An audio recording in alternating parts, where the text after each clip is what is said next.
Hi everyone, greetings from Hong Kong. Hi Dr. Jones, Jen Lee, all the faculty and students. Hope you're enjoying today.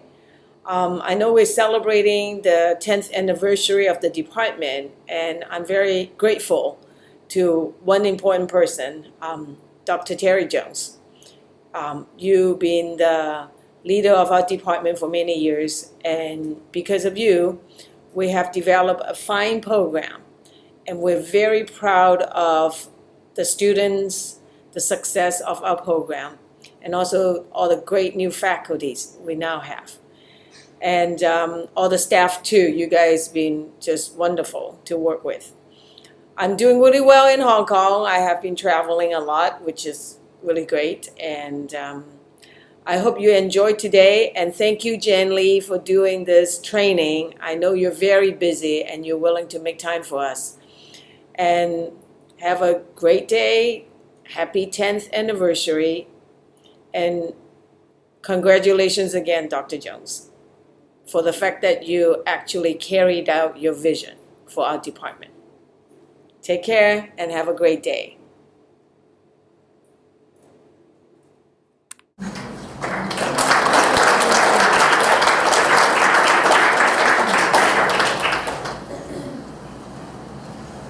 Okay, now I'd like to introduce our Dean of our College of Letters, Arts, and Social Sciences, Dean Kathleen Roundtree.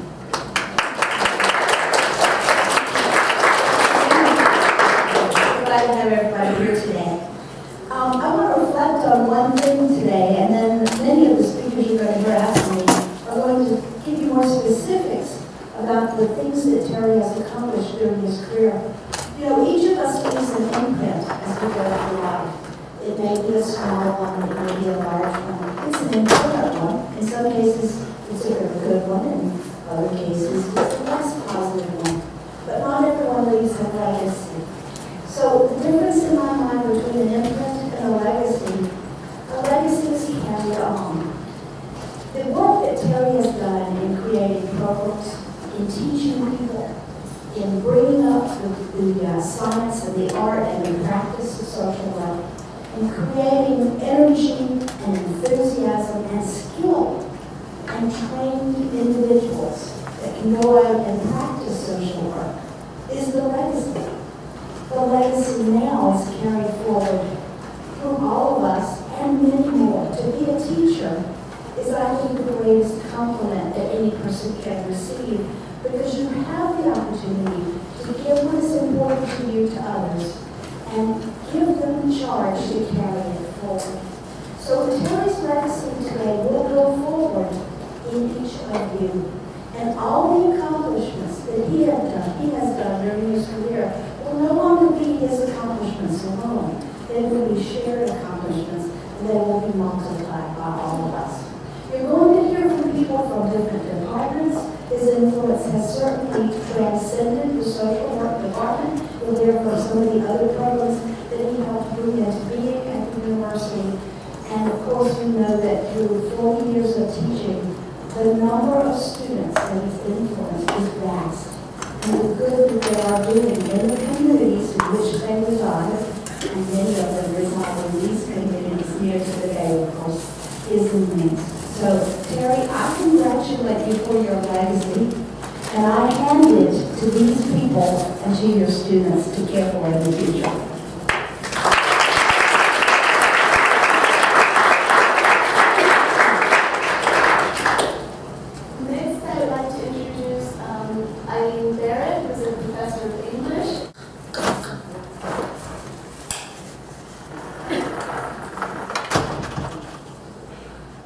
Hi there. Hi everyone. It's really an honor to be here to talk about Dr. Jones.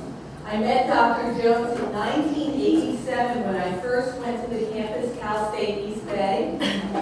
And actually I was inspired by Dr. Jones to be a better teacher, an activist faculty member, and an optimist about what we can achieve when we work together. In fact, my first faculty development experience was with Terry and Gail. Terry and Gail Young, who you'll see on the video, they formed the Center for the Study of Intercultural and they organized several workshops. And in that workshop back in the 80s, I first learned about our students and myself, including how my own biases might affect my interactions with my students. And that was a transformative experience. Terry models for me and other faculty how to design and develop curriculum, how to hire faculty committed to diversity and social justice issues, and how to speak truth about racism, classism, and sexism to those in power. Our former president, Mo Keume, unintentionally brought us together in a working relationship. When Mo arrived on campus in 2006, he made the same mistakes he's currently making as president of San Jose State University. He ignored our campus climate survey, appointed an almost exclusively white male administration, and dismissed the concerns raised by the Feminist Faculty Union, the Black Faculty and Staff Association, the Chicano Latina Faculty and Staff Association, and the Asian Pacific Islander Faculty and Staff Association. So we formed the Diversity Council for an Inclusive CSU East Bay, and with Terry's energy, intellect, compassion, and leadership, we accomplished a lot. The Pioneer, which is our campus newspaper, published our mission statement signed by more than 50 faculty and staff. They published our scorecard on diversity and administrative appointments, in which we contrasted the lack of diversity among administrators to the rich diversity among our students. And we also published a thing called Shameful Practices Contrary to Diversity and Inclusion. And this was a commentary about hiring practices on our campus. We organized 100 faculty and staff to sign a resolution against Proposition 8. We created diversity scorecards for departments and divisions. We developed diversity and equity questionnaires for all of our hires. And we did several teach-ins as well. At the end of the year, we celebrated by honoring one of our staff members with the Terry Jones Diversity and Equity Award. And I wanted to tell you what the criteria for the award are, because they really embody for me who Terry is. He is someone who has service to historically underrepresented students.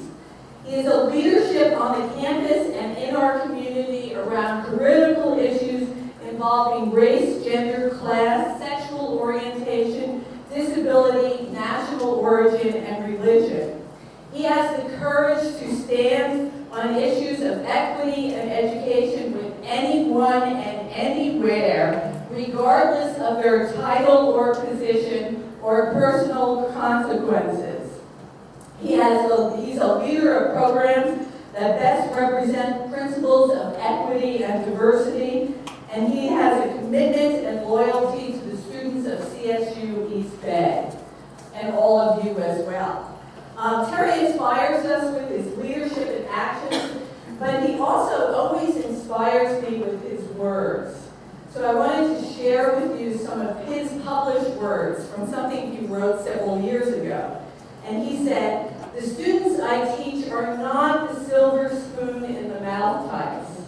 They are working class students who daily make triangular journeys from home to the university to work and then home again. Doggedly determined, proud, and full of hope for a better life for themselves and their families.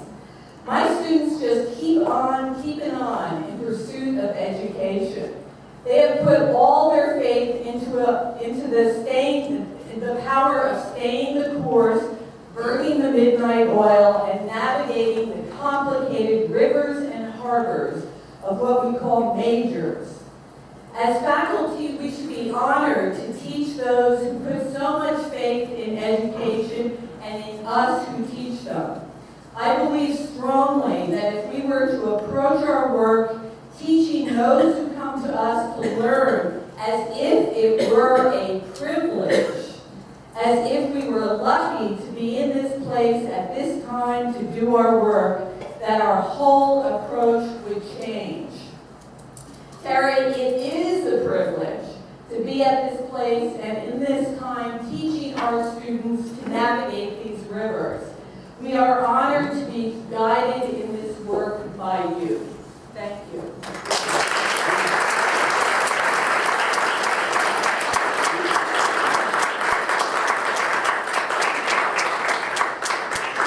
Thank you very much to Eileen Barrett. Now I'd like to invite up Nicholas Dagan, who's a colleague of Dr. Jones as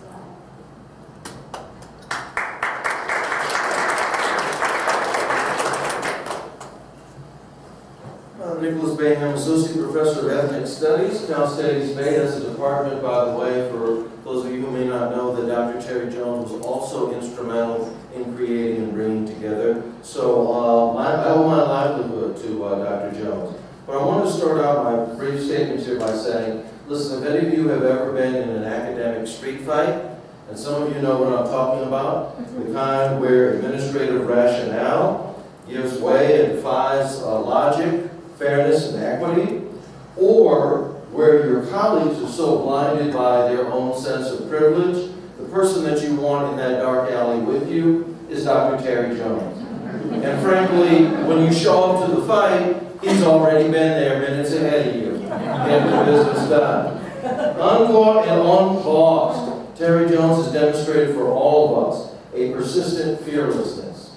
That's my big takeaway from Dr. Jones. I'm one of those people that, when I show up anywhere that I go as an African-American man, my first question is, where are the other African-American men? And when I showed up at Cal State East Bay, I asked that question and everybody gave me the same answer. Dr. Jones's office is down the hall. Dr. Jones, Dr. Jones. In fact, one of the best compliments that I ever got from a student was that she felt that something that I had done reminded her of the things that Dr. Jones had been doing on campus. And I took that personally. It meant a tremendous amount to me. It's difficult for me, Dr. Jones, to accept your retirement, although it is certainly well deserved. For me, you will always be a great lion in winter, waiting for the snow to fall before seeking new hunting grounds. On behalf of myself and the Department of Ethnic Studies, we want to thank you for being that great lion, the great fighter for justice and equity in academia. You will leave a lasting legacy. I agree with that word, legacy. And be assured, please be assured that there are many of us who are continuing to walk in your footsteps. Many of us who have learned from you how to move about fearlessly, fighting for our students. The only fight that's important. Thank you very much.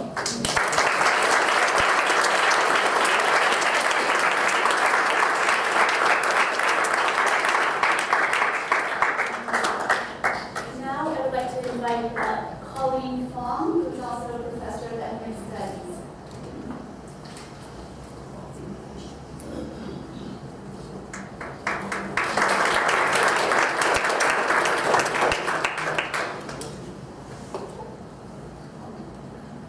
I'm very honored to be here. I first met Terry exactly 30 years ago, spring 1984, my very first term on the Cal State East Bay campus. And I, like Nick, am in the Department of Ethnic Studies. I have Terry to thank for helping establish that department in that academic year, 1983-84. And what Terry and others did was not only establish a degree-granting ethnic studies department, but they brilliantly coupled that with what's called a cross-cultural groups and women's graduation requirement, where each undergraduate is required to take essentially one course that fulfills basically an entire course devoted to women or peoples of color, and then maybe about 15 years ago expanded that to GLBT. And so Cal State East Bay, which is then called Hayward, was really one of the first campuses in the nation to have that sort of GE requirement. We even preceded UC Berkeley by a number of years. And I thank Terry for that. Our department is still alive and well, and the cross-cultural groups requirement is our bread and butter. Thank you very much, Terry.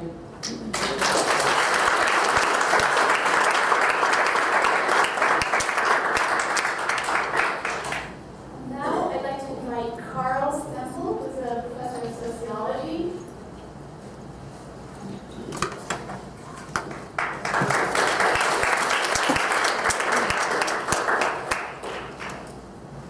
Hi, I'm very happy to be here to have this opportunity. Thank Terry.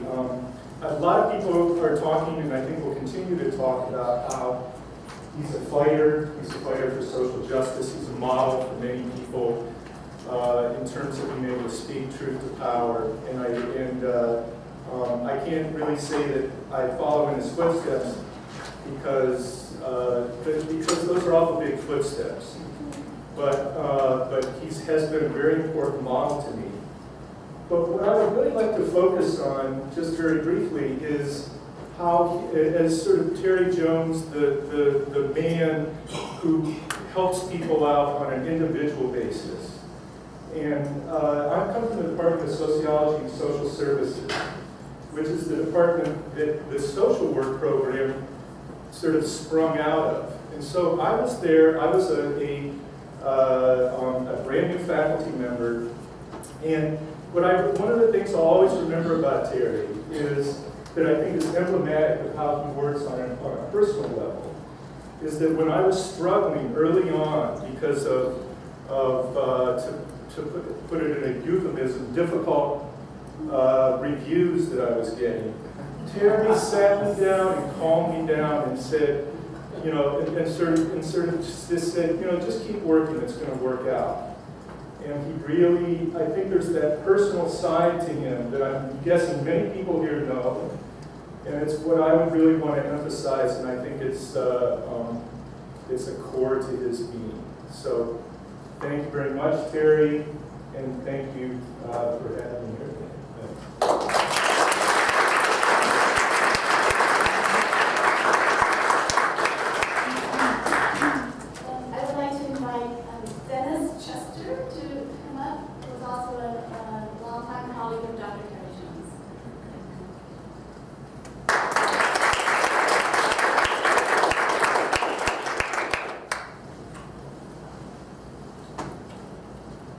Hello. So many kind words about Terry Jones. I have more to say and add. I first met Terry Jones in 2006 when I became director of the Liberal Studies program at Cal States Bay, and Terry's office was about 2 doors down from mine. And at that moment, I was still working on trying to become an associate professor. I was doing promotion at work and things I was trying to focus and concentrate on. But Terry, he took interest in me, and he came down the hall and he introduced himself. And he shared his research with me. He was working on a project, a social history of African-American men living in Richmond, California. And just looking at his work was enlightening to me, and to be seen as an academic, as a young scholar, it was really nice to talk to Terry Jones in that context. At the same time, Terry helped me get a view of the university that I hadn't seen before. He sort of brightened my eyes to how processes work on campus. And I think he made me into a better faculty member and a better academic just by working with him and being down the hall with him and being able to talk about that. While I was down the hall, also, Terry he approached me and he kind of just grabbed my arm one time and he took me to a meeting, which was going on just down the hall for AFSA, the African American Faculty and Staff Association. And during these years, Terry was president of that organization.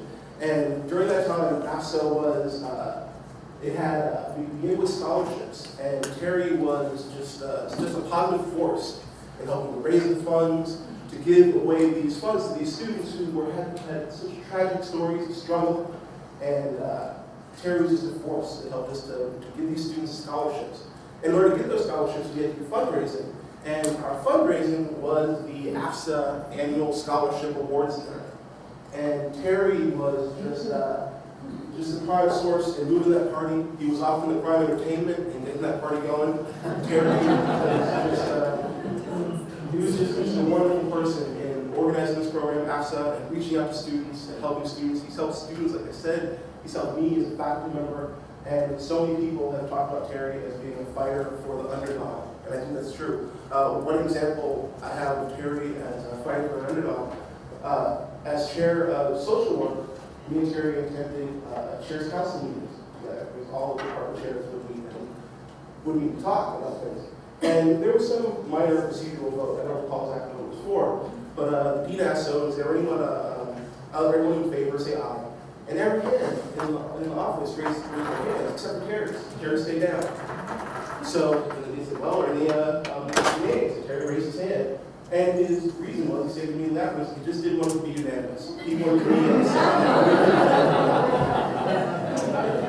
So I think all this shows again how important Terry has been in my life. I think I've seen some interesting things through Terry. I've learned a lot through Terry. I think that everyone who's testified today also shares the same things. And I just want to congratulate you on your years of service and your fantastic career. And thanks for being in my life. And thank you.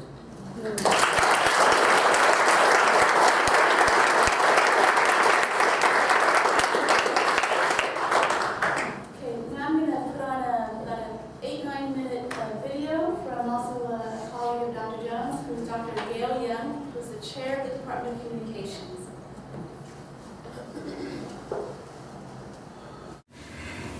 Good afternoon. My name is Gail Young, and I am chair of the Communication Department at Cal State East Bay.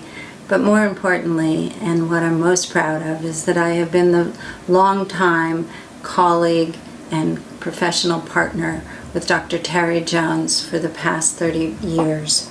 We have co-written together, co-taught together, directed grants, and had many, many conversations that were sometimes contentious and always aimed towards understanding one another. Thus, in keeping with the community forum, the Terry Jones Community Forum, it is my honor to speak with you today. I am currently in Boston, about to attend my daughter's graduation from Boston University as a master's in social work. I am so proud of her for her choice and for her being a member of your community. Last year, I honored Dr. Terry Jones with telling you about 7 sayings that he uses all of the time to inspire us to carry on and do the work that we must do to help others in society. Today, I'm going to take those same 7 sayings, but I'm going to relate them to the tenets of Martin Luther King's beloved community, because that is the intention of Dr. Terry Jones. And what I want to say is, having known him all these years, he is so proud to be in the social work profession, and he's so proud of all of you for being on the train, as he would say, making society, working to make society a better place. So the first saying that we'll often hear Dr. Jones say is keep on keeping on. So while he'll often say that when we want to give up, let's look at what that really means in terms of the beloved community. It means that when we do the work that we do in building and sustaining a healthy community, that it's a practice, it's a way of life. It's not something that you do and then go home and do something else. It's always with you. It's a practice. The second saying that we often will hear Dr. Jones say is ask for help. I'm short on details, so could you help me out? Underneath that saying is the realization that we can only do the work we do with the help of others, and that others want to help, and it's our job to reach out and ask for help, and that the courage it takes to do the work that you do requires the help of everyone. So don't be afraid to ask, he would say. You need it, and they need it. The third saying, one of my favorites, is people get on board. There's a train coming, and I'm going to make you famous. Well, underneath that fun phrase is the reality that it is when we work together that we create the momentum, we create the direction, we create the speed at which the good deeds will happen. That it takes all of us working together and being willing to take the leap, even when we're a little scared, even when we don't think we have enough time or energy, or that it might be risky to our job. We know it's the right thing to do, so we jump on board. I'm going to make you famous. That part, it's not so much about fame. It's more about the fact that he knows that we will feel good at the end of the day, that we will feel good at the end of the decade, the end of 2 decades, 3 decades, that we were part of something bigger than who we are as an individual, that we helped, that we tried. The fourth saying is celebrate the little victories and console the losses. Oftentimes we get so caught up in making sure that we get things done, that we do our work that is way more than we can possibly do, that we forget to take time out and tell someone what we did today that felt good, or we forget to tell someone what happened that breaks our heart.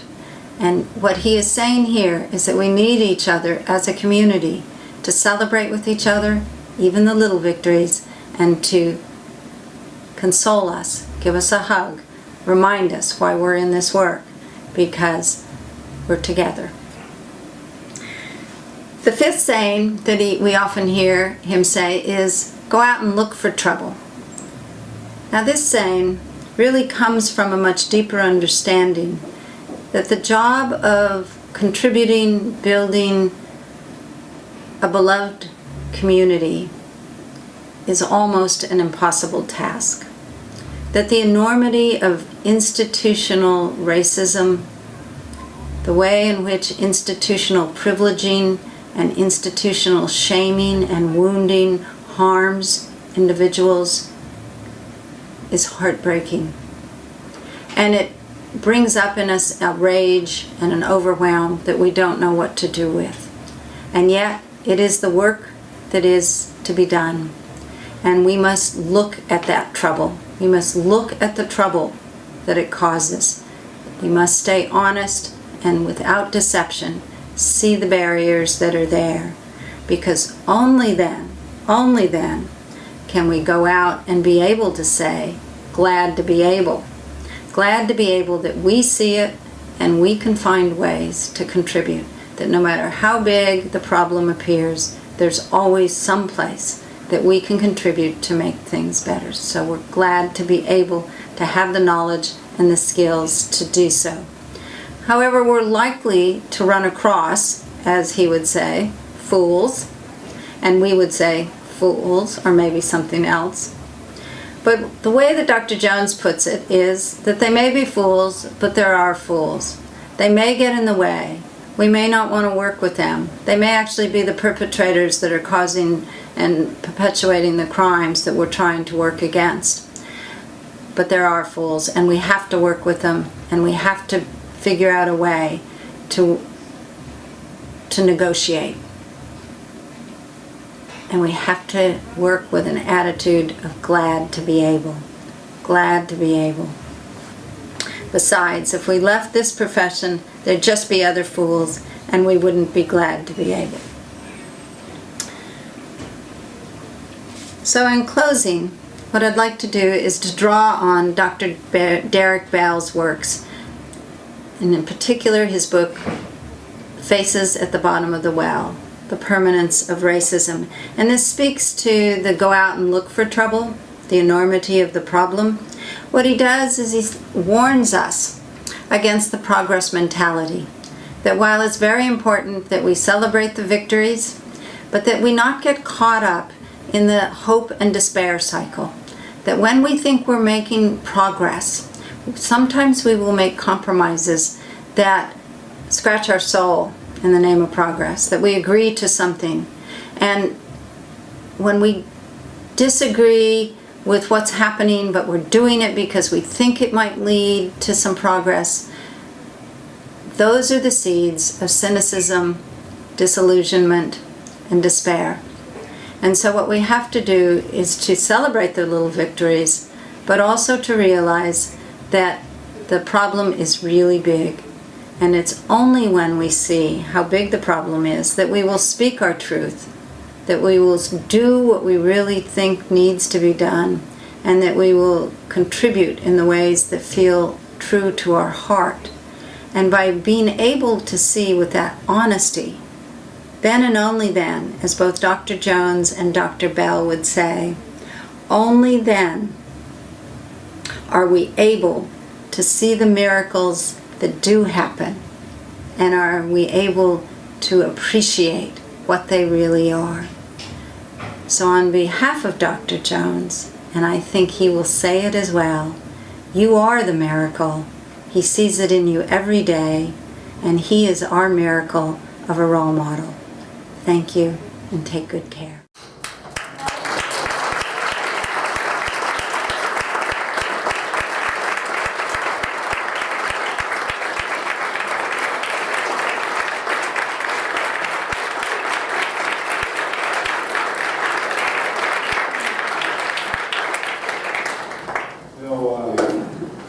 Normally I am not at a loss for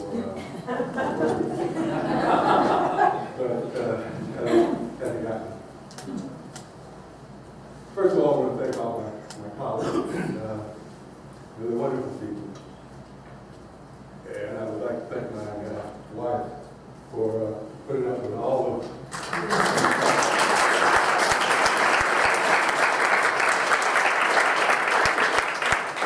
Lastly, I think on one of our first dates, I took her on a protest route. Hey, she's doing it.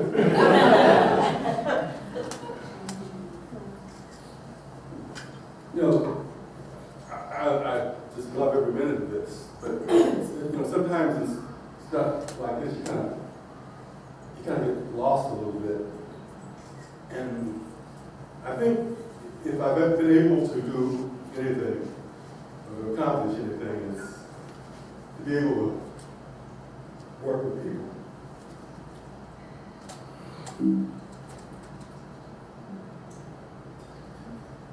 I love people.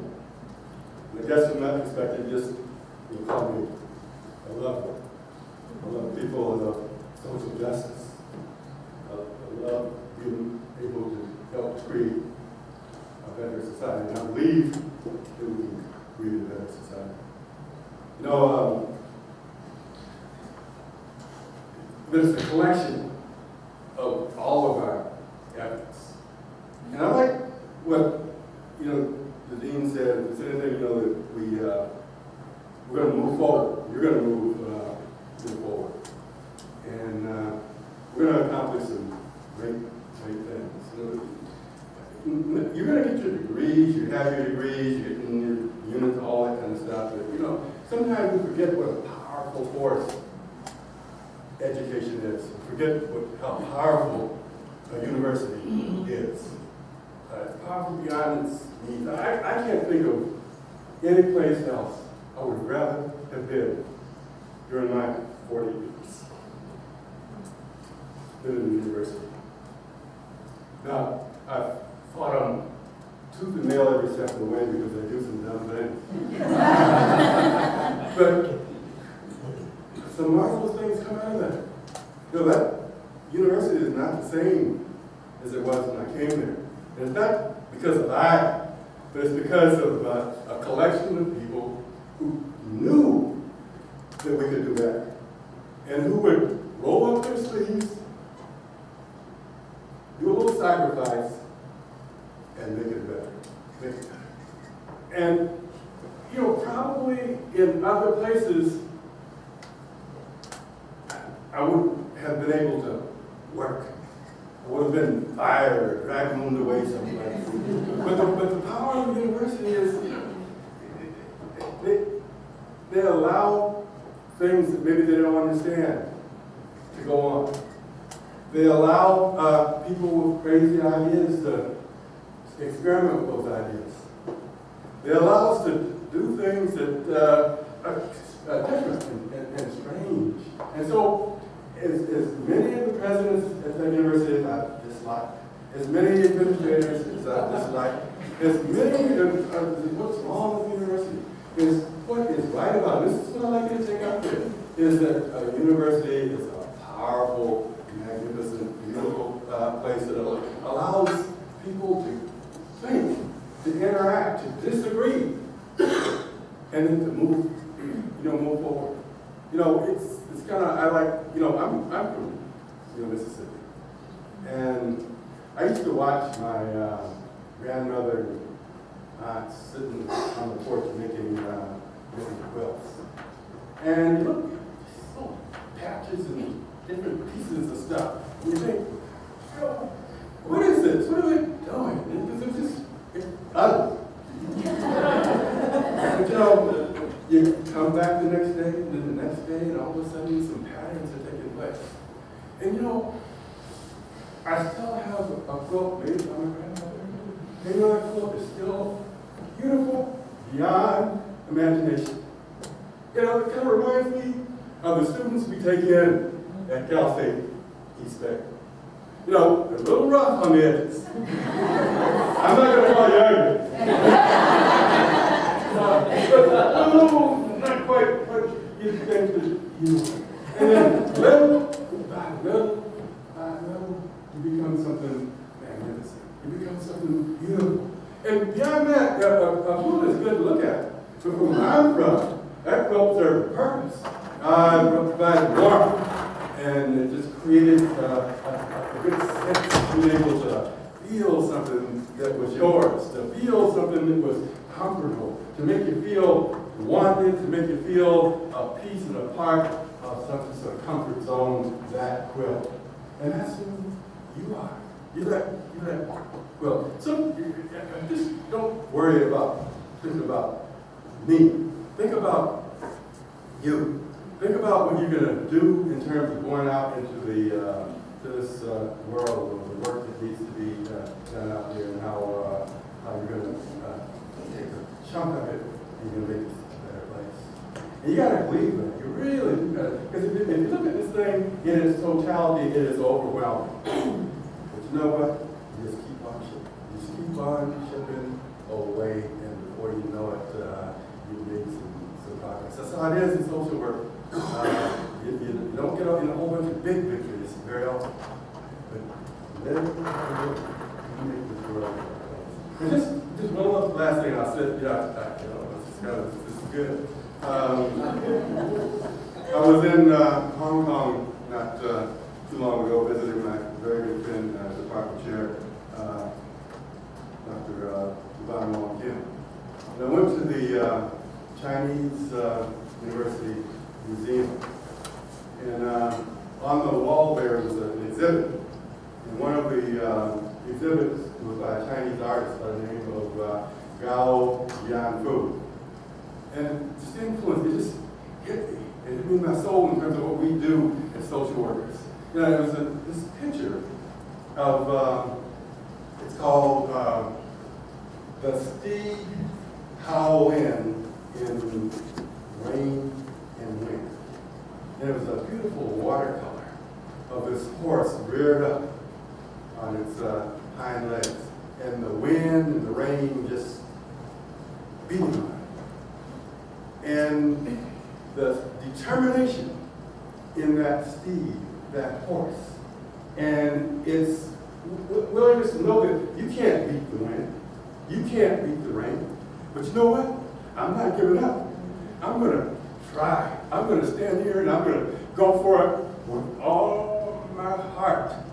And that artist, they call him, why don't you say his name again? Gao Yanfu. To my Chinese friends, the artist, I might not get that pronunciation exactly right, but it's a wonderful artist. And he's an artist of the revolution. And the art there, we talk about art, not just the form of just drawing a picture, but art for a purpose. The art to tell people, don't give up. They may have it stacked against us, but if we just keep on pushing, if we stand with our feet reared, and we face that wind, we face that storm, we will make progress. And that's how I feel about social work. I think that's how I know that's how I feel about you. That's how I feel about my profession. That's how I feel about the university. If we face the challenge, if we face the wind, if we face the rain, we will prevail. So I want to thank you for what you colleagues, what you've done for me today. But it's not for me, it's for us.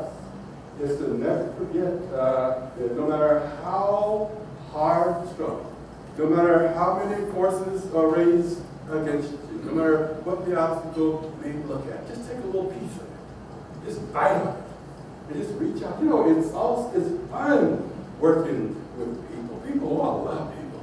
And to get people going and with each other and facing things together is just amazing what you may accomplish. Now I want to come back up here in about 10 years on my walker. Just to see the progress we're making. We're going to keep on moving. We're going to keep on facing the wind. We're going to keep on facing the rain. And we're going to take a bite out of this thing. And we're going to create social justice. We're going to be a better society because of it. So I love you all. I love my colleagues who did this today. I just love it.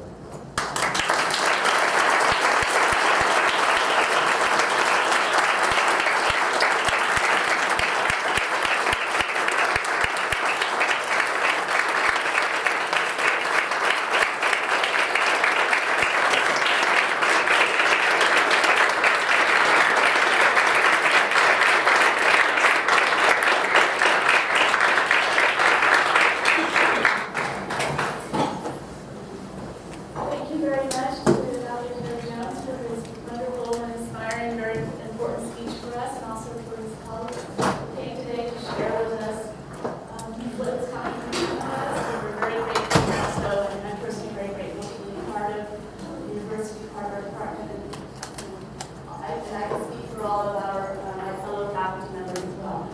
So we're going to be serving some cake, taking some pictures, and the workshop will recommence in about 10 minutes. So please take a break. Even if the cake isn't served yet, please begin, and we'll be serving you cake as